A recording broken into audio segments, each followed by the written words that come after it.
What's going on, YouTube family? It's Troy with Blackheart Tactical here. Like we put out last week, the video on our budget-friendly build, I dropped a photo yesterday, the day before, on if you guys would like to see a not-so-budget AR. Now, before anybody tries to call me a hypocrite or say that I'm all about budget-minded options, I am. But you also have to understand, as what I would consider an industry professional, I am a firearms instructor. I do go to firearms classes on a regular basis, and I am always looking to improve my knowledge on firearms so I can increase education and awareness about firearms to civilian population. I don't think that a budget-minded AR is appropriate in all facets of my career. There are particular instances and courses where I need an added insurance and reliability of a higher quality, higher level of firearm. And some of you would agree that if given the opportunity to go to a shooting course with a high point pistol or a Glock pistol, you're going to take the Glock any day of the week. And the same with you hunters. If you had the choice of taking a Remington 710 or a Remington 700 Tactical, you would take the 700 Tactical. That's the same with the AR. My budget AR, I have all in probably $600, give or take. It's fun. It is accurate for what it is. It is an 11.5-inch barrel. Again, I'm not expecting MOA or sub-MOA groupings out of it. It's fun, and if I had to depend my life on it, I would. But being an instructor, being an industry, what I would consider somewhat of an industry professional, there are instances where I would prefer and I would trust in a higher level of fit and finish and quality. This brings into the LMT CQBPS16. Now, MSRP directly from Lewis Machine & Tools website is around $2,700. I didn't pay out of pocket for that. I had a few things and I traded a few things, and this led to this, led to that, led to this. I'm constantly wheeling and dealing. I'm pretty fair weather when it comes to purchases and acquisitions. I'll have to have something, and then I'll shoot it a couple of times, and then I'm like, I'm over it. Let's get rid of it. Let's trade. Let's do something. So a couple of trades went down, and I ended up with this Lewis Machine & Tool CQBPS16. When I originally acquired this, I didn't know much about it because the original owner didn't know much about it, so he couldn't translate the background or the info on this thing to me. So I reached out to Lewis Machine & Tool, and they were awesome. I got a response within an hour and said, "Oh yeah, just send us the serial number on it, and we'll give you whatever information we can give you on it." So by the close of business that same day, I had all the information on this weapon. It came back as a factory-built CQBPS16.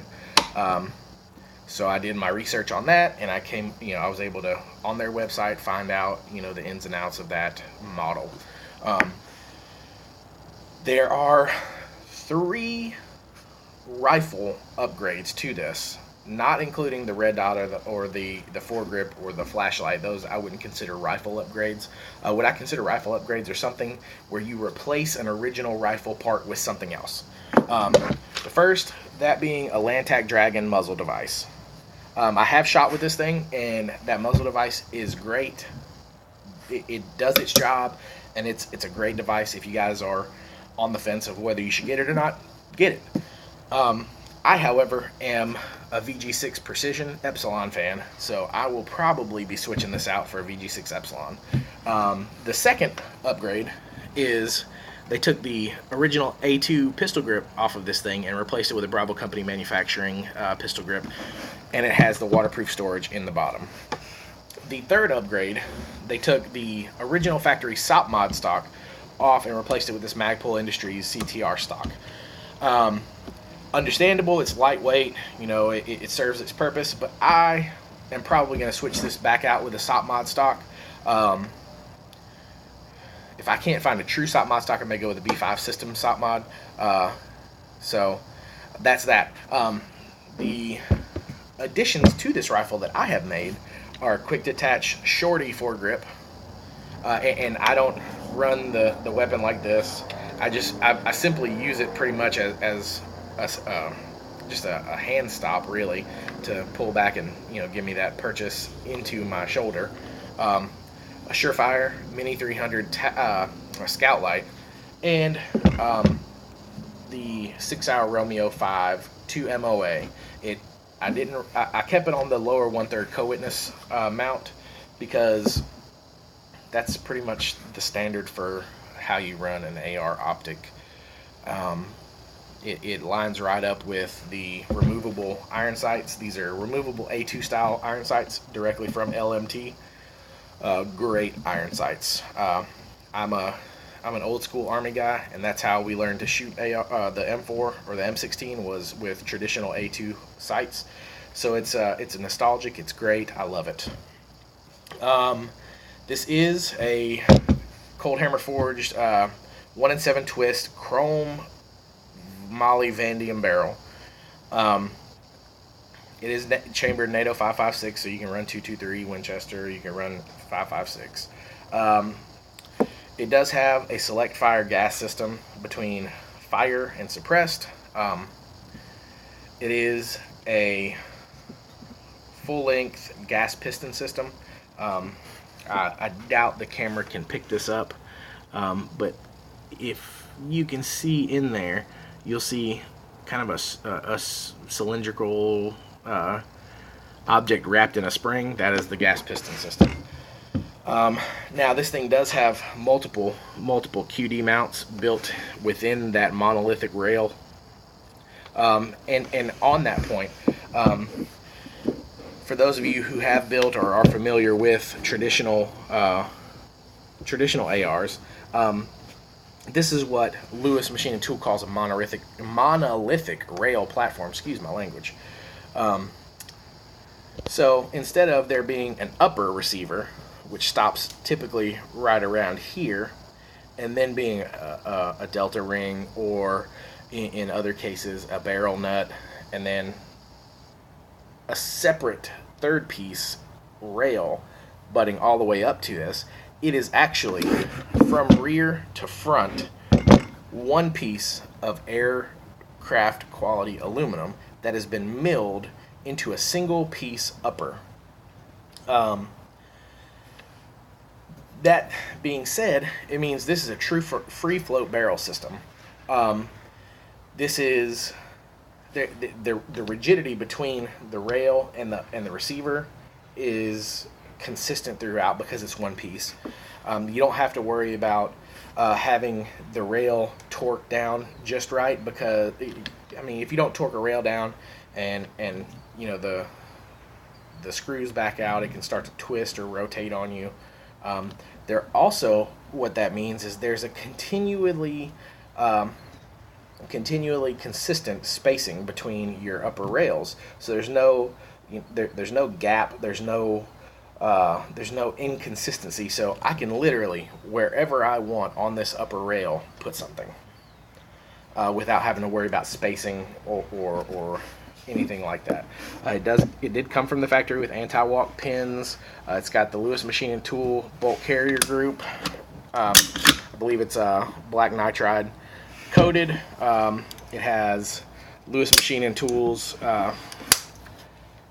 single-sided charging handle on it, and that's pretty much the rundown of it. This thing is incredibly accurate. With the iron sights on it, I was painting the corners at 100 yards on a steel target with the iron sights the very first time I took it out shooting. I started with a magnified optic on this thing, and I've since went with this 6 Hour Romeo 5 as the optic. Um, First and foremost, the optic is extremely budget friendly. For what you get, the price of this thing is intense. Um, Depending on where you look and who you talk to, there's rumor out there that the 6-hour Romeo series of optics is made in conjunction with or by HoloSun. So whether you believe it, know it to be true, whatever the case is, even if it if it is true or if it isn't true, um, you're getting the 6-hour name, and everybody pretty much knows, aside from a few exceptions here and there, that 6-hour is incredibly dependable and reliable. If it is a HoloSun production with just branded as 6-hour, everybody who's ever run a HoloSun optic knows that HoloSun is a good optic. There's nothing else that can be said. So trying to stay within a particular budget for an optic, if money was no object and I had an infinite amount of money, I would probably have gone with an Aimpoint T1 or a T2 micro, because let's be real, Aimpoint, it doesn't get much better than. But money is finite, and it's not an infinite object to me, so I went with a more budget-friendly red dot on this particular platform. So I went with the 6-hour. It has an infinite warranty. It doesn't matter whether I take this out into my driveway and just slam it down on it. If it doesn't function, it doesn't function. I can send it in and get it repaired or replaced. It is 2 MOA dots, so it's nice and crisp. And I have noticed no problems with it holding zero. I've taken it off and putting it on, and taken it off and putting it on. I've had no problems with it holding zero or maintaining that in any way. So I've been blabbering and running my mouth about this thing for a while. I will leave with this point in case. If you are an industry professional and your career, your life, your livelihood is based off of whether or not a piece of equipment functions, I would always opt for going with a higher quality, typically means more expensive option. You get brand reliability, you get product reliability, fit and finish is always going to be better on more expensive things. And typically, the more you spend, the better they function.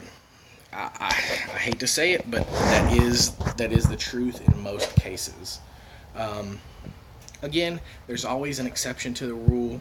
There's always $1 million piece of junk out there. But when it comes to firearms, typically, the more you're willing to spend, the better the quality of the object. So, you guys take it for what it's worth. I've given you a really, really, really budget-friendly option, and I've given you a not-so-budget-friendly option. I've given you my personal opinion on both. I would stake my life on both of them.